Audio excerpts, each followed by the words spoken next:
हम लोगों ने गणित के शिक्षण शास्त्र के अंतर्गत पिछले वीडियो में जो है एनसीएफ के अनुसार गणित के पेडागोगी से रिलेटेड जो टर्म्स है तो उसको पढ़ा था। तो वह भाग 1 था और अभी यह जो लेक्चर है यह आपको भाग 2 है, यानी एनसीएफ में जो गणित शिक्षण के लिए बातें कही गई है तो उसके लिए एक वीडियो मैंने पहले अपलोड किया था और ये दूसरा वीडियो है। तो देखिए, यह वीडियो मैं स्क्रीन रिकॉर्डिंग कर रहा हूँ।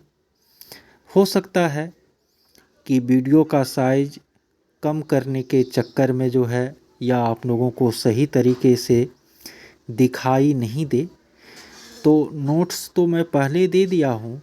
मैं जो बातें बोल रहा हूँ उनको सुनिए तो आपका कंसेप्ट जो है वो क्लियर हो जाएगा। देखिए, एनसीएफ 2005 के अध्याय 3 के टॉपिक नंबर 2 का जो पहला पॉइंट है वह है स्कूली गणित का दर्शन। स्कूली गणित का दर्शन का अर्थ है कि स्कूल में जो गणित पढ़ाया जाए बच्चों को, तो किन मूलभूत बातों को, फंडामेंटल कंसेप्ट को हमें ध्यान में रखना है।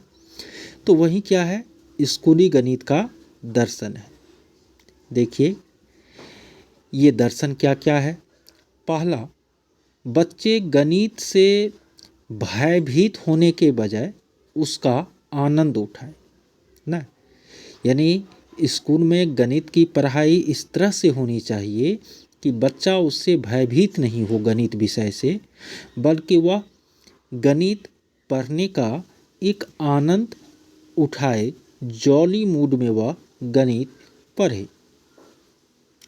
दूसरी बात कही गई है, बच्चे महत्वपूर्ण गणित सीखे। गणित में सूत्रों और यांत्रिक प्रक्रियाओं से आगे भी बहुत कुछ है। ठीक है, यानी बच्चे को केवल गणित में हमको जोड़ घटाव गुणा भाग या सवाल हल करना जो है नहीं सिखाना चाहिए। वो तो सिखाना चाहिए, लेकिन केवल उतना ही नहीं सिखाना चाहिए, बल्कि उससे आगे भी गणित के जो महत्वपूर्ण उद्देश्य है, अमूर्त चिंतन, तर्क शक्ति विकास, इन बातों का भी हमें ध्यान रखना है।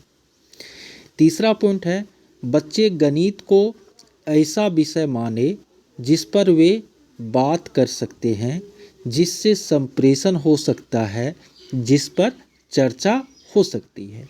यानी कह रहा है कि स्कूलों में गणित को ऐसे पढ़ाना चाहिए जिससे बच्चे गणितीय विषय वस्तु पर आपस में चर्चा कर सके, जैसे कि वह अन्य विषयों के लिए करते हैं। चौथी बात कहा गया है कि बच्चे सार्थक समस्या उठाए और उन्हें क्या करे, हल करे। यानी समस्या को राइज करना और फिर उसको सॉल्व करना, ये दक्षता बच्चों में आनी चाहिए गणित शिक्षण अधिगम के द्वारा।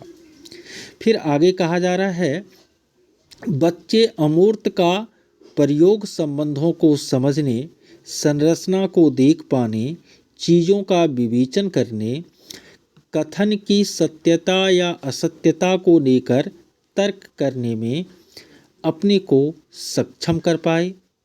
साथ ही साथ बच्चे गणित की मूल संरचना को समझे। वह अंकगणित, बीजगणित, रेखा गणित, त्रिकोणमिति, यानी गणित के जो अलग अलग भाग है, संगठन है, तो बच्चे उसको क्या करे, समझे। ये भी स्कूली गणित के दर्शन का एक महत्वपूर्ण अवयव है। साथ ही साथ अध्यापक कक्षा में प्रत्येक बच्चे के साथ इस विश्वास के आधार पर काम करे कि प्रत्येक बच्चा जो है गणित क्या कर सकता है, सीख सकता है। तो ये जो सारी बातें हैं वह स्कूली स्तर पर गणित शिक्षण के क्या हैं, दर्शन है, फंडामेंटल बातें हैं। इसको हमें हमेशा ध्यान में रखना है। आगे इस एनसीएफ के दस्तावेज में गणित शिक्षण के लिए जो बातें कही गई है उसमें जो महत्वपूर्ण है मैं उस पर केवल फोकस करता हूँ। कह रहा है कि बच्चों को गणित के अन्वेषणात्मक नियमों से परिचय की भी आवश्यकता होती है, न कि केवल इस विश्वास की गणित एक सटीक विज्ञान है। देखिए यहाँ ये लाइन जो है इम्पोर्टेंट है, यानी ये दस्तावेज कह रही है कि बच्चों को हम गणित जो पढ़ाए तो उसको केवल ये हम नहीं बताए कि गणित में जो कुछ होता है सटीक होता है, फिक्स होता है, बल्कि बच्चे गणितीय नियमों का खोज कर सके, अन्वेषण कर सके, डिस्कवरी कर सके। ठीक है, तो उस तरह से बच्चों को क्या करना है, टीच करना है। यानी बच्चे का गणितीय ज्ञान एक सीमा में नहीं बंध जाए, बल्कि अन्य विषयों के तरह ही सृजनात्मक तरीके से वह गणित को सोच सके, उनका उपयोग कर सके। इस बात की भी क्या होती है, ज़रूरत होती है गणित के शिक्षण में। कर प्रत्यक्षीकरण और निरूपण ऐसे कौशल है जिनको विकसित करने में गणित सहायक हो सकता है। ये प्रत्यक्षीकरण क्या है, तो सामने लाना, ठीक है, और प्रत्यक्षीकरण वह प्रक्रिया है जिससे कि बच्चे अधिगम की क्रिया को क्या करते हैं, संपन्न करते हैं। ये यानी प्रत्यक्षीकरण जो है वह अधिगम का क्या है, एक कौशल है।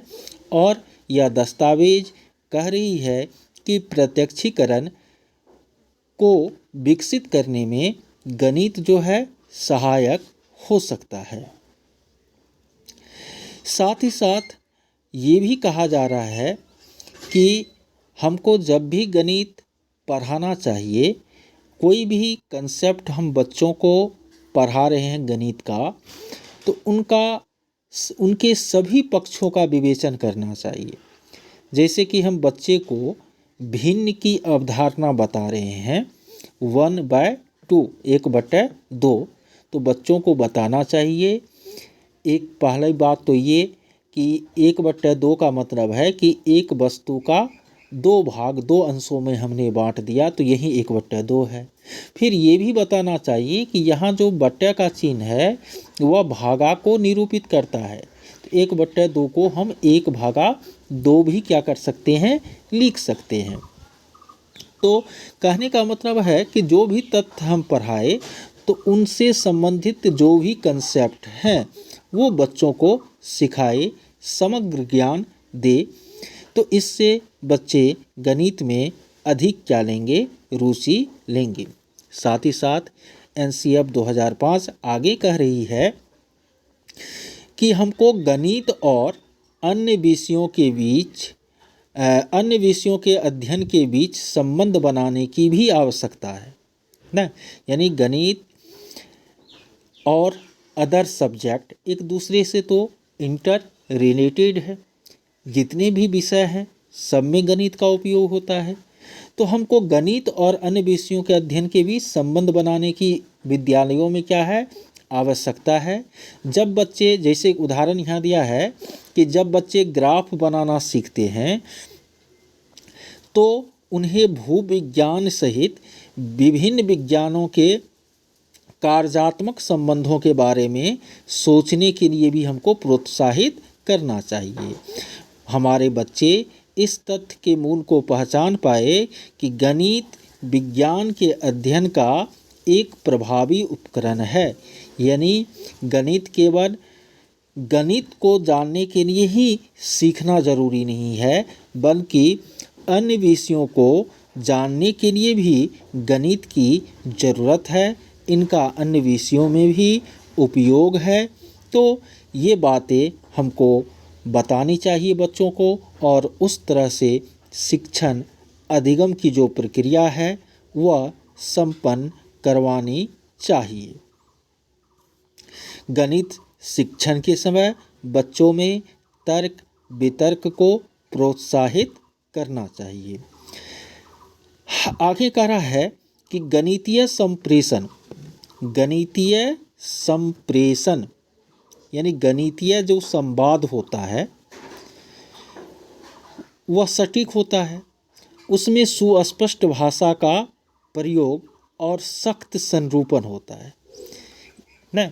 गणितीय जो संवाद होता है, गणितीय जो कथन होता है वह हमेशा क्या होता है, सटीक होता है और उसमें सुस्पष्ट भाषा का प्रयोग एवं सख्त संरूपण होता है। ये गणित का महत्वपूर्ण लक्षण है। तो हमको गणित पढ़ाते समय आगे इसको पढ़ लेते हैं थोड़ा सा, क्या कह रहा है।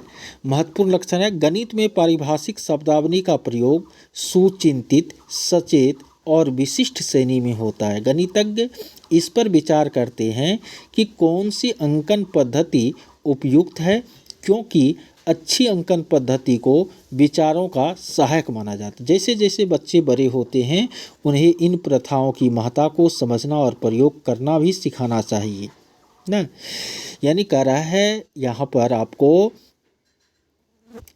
कि गणितीय जो कथन होता है वह सटीक होता है, सुस्पष्ट भाषा का उसमें प्रयोग होता है। गणित में जो पारिभाषिक शब्दावली होती है उसकी एक विशिष्ट श्रेणी होती है और इसके लिए हमको क्या करना चाहिए, तो बच्चों को अलग अलग तरीके से सिखाना चाहिए और वे जो सटीक संप्रेषण है गणित का एक मूलभूत गुण वह बच्चों को पढ़ाना चाहिए। ठीक है। और जैसे कि बच्चे को यदि हम समीकरण पढ़ा रहे हैं तो समीकरण हल करना तो सिखाना ही चाहिए हमको बच्चों को, लेकिन समीकरण बनाना भी क्या करना चाहिए, सिखाना चाहिए। ठीक है। यानी एक ही दिशा में हमको गणित का शिक्षण नहीं करना चाहिए। जो भी तथ्य हम बताए गणित में तो उनके जो इन्वर्स हैं वो भी हमको ज़रूर बताना चाहिए। यहाँ पर गणित की पाठ चर्चा के संबंध में कुछ बातें कही गई है जिसको कि मैं पढ़ रहा हूँ, आप लोग भी मेरे साथ पढ़िए सुनिए। कर है पूर्व प्राथमिक स्तर पर यानी नर्सरी एलकेजी यूकेजी की जो कक्षा होती है सारा अधिगम खेल के जरिए होता है ना। पूर्व प्राथमिक स्तर पर सारा अधिगम यानी सीखने का जो सारा कार्य है वह खेल के जरिए होता है, उपदेशात्मक संप्रेषण के जरिए नहीं। यानी पूर्व प्राथमिक स्तर के बच्चों को या प्राथमिक स्तर के बच्चों को यदि उपदेशात्मक संप्रेषण हम दें, जैसे हम अभी आप लोगों को दे रहे हैं, तो इस तरह से वे बच्चे उस विषय वस्तु को नहीं सीख पाएंगे। गिनती को क्रम में रटने के बजाय बच्चों को यह समझने और सीखने की ज़रूरत है कि छोटे समुच्चयों के संदर्भ में नाम के खेल और संख्या में गिनती एवं मात्रा में क्या महत्व है। यानी कह रहा है कि हम बच्चों को जनरली क्या करते हैं, तो गिनती रटाते हैं कि बोलो बाबू 1 2 3 4 5 6, लेकिन इस तरह रटाना नहीं चाहिए, बल्कि संख्यांकों और संख्या की जो अवधारणा है और गिनती गिनती और पदार्थ की जो मात्रा है उसके बीच का जो संबंध है वो बातें हमको क्या करनी चाहिए, बतानी चाहिए कि 1 का मतलब है 1 वस्तु, 2 का मतलब है 2 वस्तु। ठीक है। कह रहा है कि पूर्व प्राथमिक स्तर पर और आगे के स्तरों में भी बच्चों को अपने विचार और भावनाएं खुलकर व्यक्त करने के लिए भाषा का इस्तेमाल करने के लिए प्रोत्साहित करना चाहिए। प्राथमिक स्तर पर बच्चों में गणित के लिए सकारात्मक रुझान और रुचि विकसित करना भी उतना ही जरूरी है जितना कि ज्ञानात्मक कौशल और अवधारणाएं सिखाना। ये लाइन इम्पोर्टेंट है कि प्राथमिक स्तर पर बच्चों में गणित के सकारात्मक रुझान और रुचि विकसित करना भी उतना ही जरूरी है जितना कि ज्ञानात्मक कौशल और अवधारणाएं सिखाना। न यानी केवल हम अवधारणा या किताब की जो बातें हैं वही केवल बच्चों को सिखा दे तो वही गणित पढ़ाना नहीं है, बल्कि बच्चे गणित में रुचि लेने लगे इस बात का हमको प्राइमरी स्टेज में गणित टीचिंग करते समय ध्यान में रखना चाहिए। गणितीय खेल, पहेलियाँ और कहानियाँ सकारात्मक रुझान पैदा करने और गणित को रोज़मर्रा की ज़िंदगी से संबंध जोड़ने में मददगार हो सकती है। कह रहा है कि गणितीय खेल, पहेली, गणित की जो कहानियाँ हैं इन सब का यदि हम उपयोग करेंगे तो बच्चे गणित से रुचि ले पाएंगे और दैनिक जिंदगी में से वह गणित का संबंध जोड़ पाएंगे। यह ख्याल रखना जरूरी है कि गणित सिर्फ अंक गणित नहीं है, संख्याओं और उनके उपयोग के अलावे आकारों, शैक्षिक समझ, प्रतिरूपों, मापों और आंकड़ों की समझ भी गणित है और इसको भी हमें गणित शिक्षण में महत्व देना चाहिए। कह रहा है कि पाठ्यचर्या में यानी गणित की जो पाठ्यचर्या है उनमें स्पष्टतः सीखने वाले की प्रगति की क्रमिकता को शामिल किया जाना चाहिए, जो अवधारणाओं को समझकर मूर्त से अमूर्त की ओर ले जाती है। प्राथमिक स्तर पर गणनात्मक कौशल के अलावा पैटर्न को पहचानने, अभिव्यक्त करने, समस्याओं को हल करने, आकलन करने, अनुमान लगाने, इन सब कौशल के विकास पर ध्यान देना जरूरी है। उच्च प्राथमिक स्तर पर 6 to 8 में विद्यार्थियों को गणित की शक्ति का एहसास तब होता है जब वे उन शक्तिशाली अमूर्त अवधारणाओं का इस्तेमाल करते हैं जो पिछली पढ़ाई और अनुभव से संगठित कर देती है।